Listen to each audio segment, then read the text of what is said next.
Mr. Chia.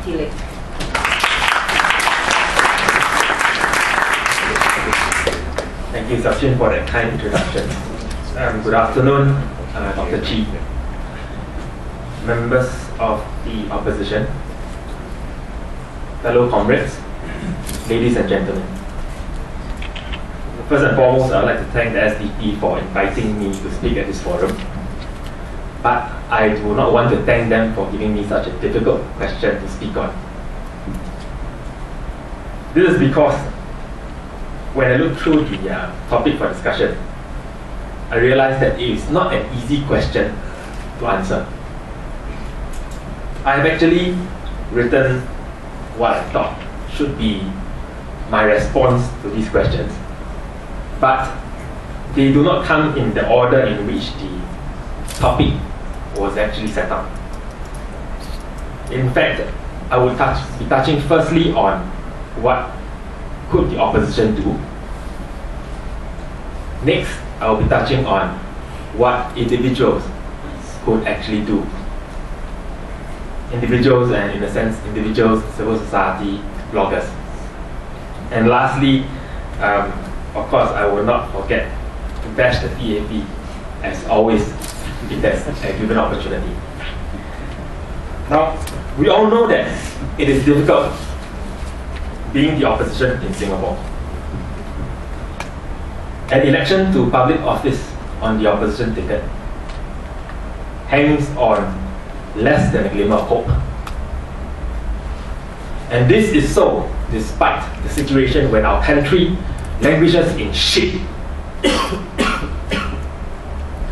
The opposition must rise to the occasion and provide the leadership that is sorely lacking in this nation.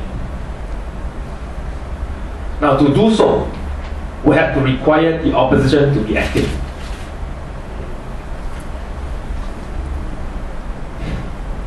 Now, I do not propose to measure the best course of action which an opposition party can take by the number of votes that it garners. Now, if you do not agree with me on this point, just look at Singapore now. The PAP has won every single general election. A majority vote every time. And that's a total of 12 times. Correct me if I'm wrong, I counted 12 general elections from 1959.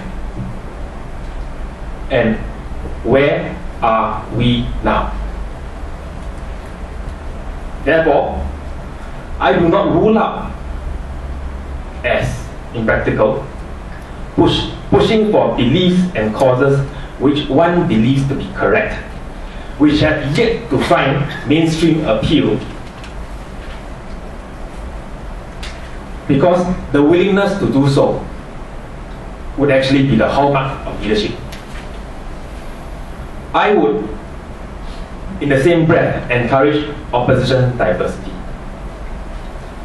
This is because diversity in opposition politics, in fact all politics, is required in Singapore. It is simply because the Singapore's political scene has been dominated by one single party. Did it then lack diversity? And this lack of diversity stifled creativity for decades. This lack of creativity led to poor economic policies. And the poor economic policies led our country into this plight and quandary. But do not be mistaken. By diversity, I do not mean diversity of activeness and the willingness to engage.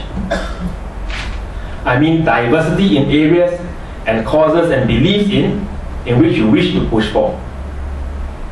Now, if any party or any person believes in a certain cause, if you tell me that is your belief, then my expectation of you is to go and push it.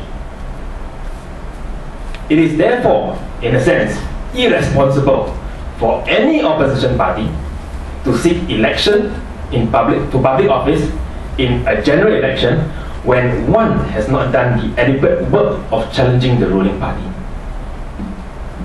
Now, if a party has remained silent and has not provided any challenge to the ruling party, how can it be ready to take the place of the ruling party when the time comes for change?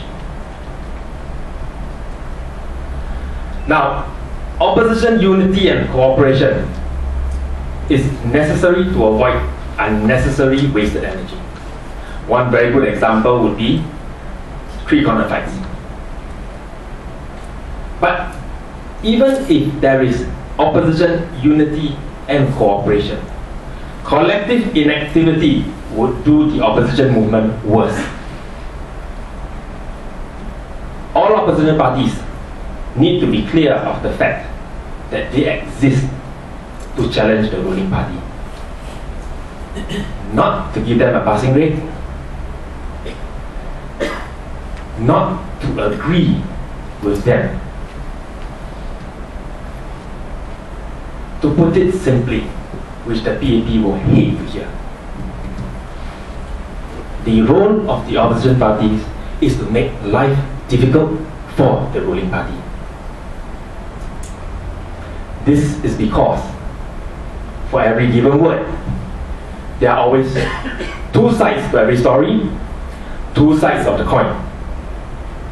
When the ruling party touts one policy and everyone accepts it and remains silent, does it mean that this policy is correct?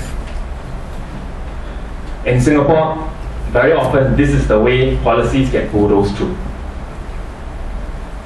But if the policy is correct, then it would not need to be tweaked and changed every few years. Would it not be so? As an example, we just need to take a look at our education system. Look at the number of changes that they've been trying to make.